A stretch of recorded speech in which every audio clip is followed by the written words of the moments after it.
the insane rise of young Mocro Maffia member Bolle Jos. Are you ready to dive into the crazy world of the Mocro Maffia? Well, hold on to your seats because today we're going to be talking about Bolle Jos, one of the youngest and most ruthless members of the notorious Dutch gang. From his early beginnings on the streets to his meteoric rise to power, we'll be taking a deep dive into his life of crime, drugs, and violence. So sit back, relax, and get ready for an insane ride through the life of one of the most infamous gangsters in Europe's history. Bolle Jos's early life was marked by a number of factors that may have contributed to his later involvement in the Mocro Maffia. Jos was born and raised in Amsterdam, in a neighborhood with a reputation for crime and poverty. His parents were immigrants from Morocco and struggled to make ends meet, often working long hours to support their family. Growing up, Jos was exposed to the harsh realities of life in the inner city. He witnessed drug use, gang violence, and other criminal activities on a regular basis. The environment may have instilled in him a sense of mistrust and hostility towards authority figures, and a belief that success and respect could only be achieved through force and intimidation. Jos struggled in school and often felt like an outsider. He had trouble fitting in with his peers and was frequently the target of bullying and harassment. This may have contributed to a sense of alienation and desire for acceptance from a group of like-minded individuals. Bolle Jos's entry into the Mocro Maffia is somewhat shrouded in mystery, as he has never publicly discussed the details of his involvement. However, it is believed that he first became involved in the organization during his late teens or early 20s. One possible scenario is that Jos was recruited into the Mocro Maffia through his connections in the Amsterdam criminal underworld. He may have been introduced to the members of the organization through friends or acquaintances, and gradually became more involved in their activities. Another possibility is that Jos approached the Mocro Maffia himself, seeking protection or a sense of belonging. As someone who had experienced poverty, violence, and discrimination, he may have been drawn to the Mocro Maffia's reputation for strength and loyalty. Once he was part of the organization, Jos started out in a low-entry role, performing tasks such as drug running or collecting protection money.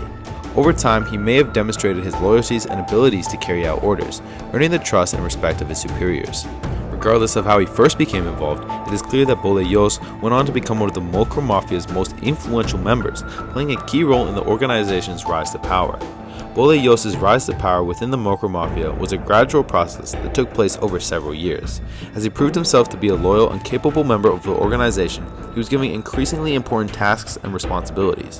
One of the key factors in Jos's ascent through the ranks was his ability to maintain a low profile and avoid drawing attention to himself. Unlike some of his more flamboyant colleagues, Jos was known for being discreet and efficient in his work. This made him a valuable asset to the organization and helped him gain the trust and respect of his superiors. Another important factor for Jos's willingness was to take risks and make tough decisions.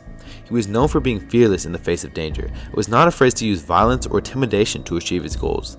This helped him to build a reputation as a ruthless enforcer and a force to be reckoned with. Perhaps the most significant factor in Jos's rise to power, however, was his role in expanding the Mocro Maffia's operation beyond Amsterdam. Jos was instrumental in setting up drug smuggling routes between the Netherlands and other countries, particularly Spain and Morocco. This brought in huge profits for the organization and helped solidify its status as a major player in the European drug trade. Bolle Jos's time in the Mocro Maffia was not without its controversies and rivalries. One of the most notable conflicts he faced was with a rival gang known as the Tata Mafia, which was made up primarily of white Dutch criminals. The tension between the two groups came to a head in 2012 when members of the Tata Mafia shot and killed a prominent member of the Mocro Maffia.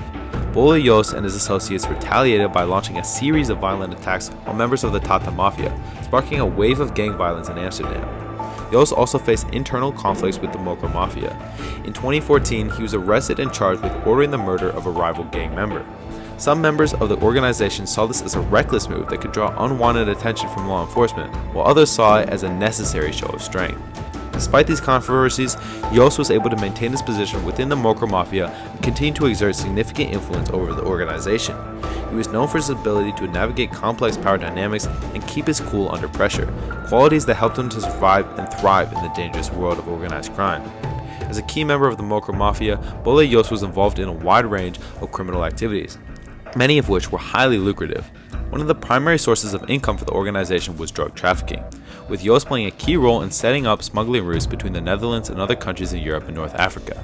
In addition to drug trafficking, Jos and his associates engaged in a variety of other illegal activities, such as extortion, money laundering, and contract killing.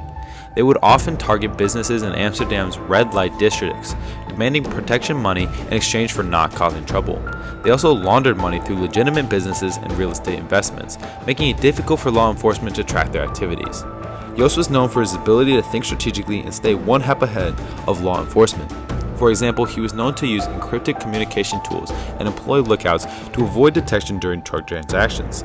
He also had a reputation for being ruthless in his dealings with anyone who crossed him, using violence and intimidation to maintain control over his criminal empire.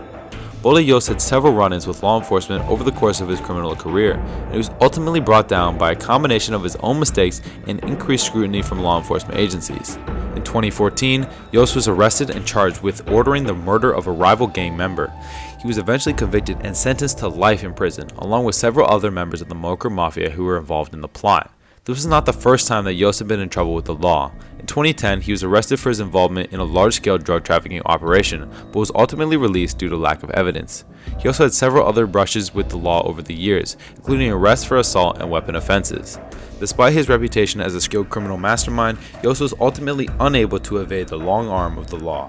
His trial was highly publicized in the Netherlands, and his conviction was seen as a major victory for law enforcement in their fight against organized crime. Today, Jos remains in prison, serving out his life sentence for his role in the murder plot and other criminal activities. As one of the most powerful and influential members of the Mocro Maffia, Bolle Jos was connected to a wide range of high-profile individuals and groups. One of the most notable connections he has was to Ridouan Taghi, another notorious Dutch-Moroccan criminal who was also involved in the Mocro Maffia.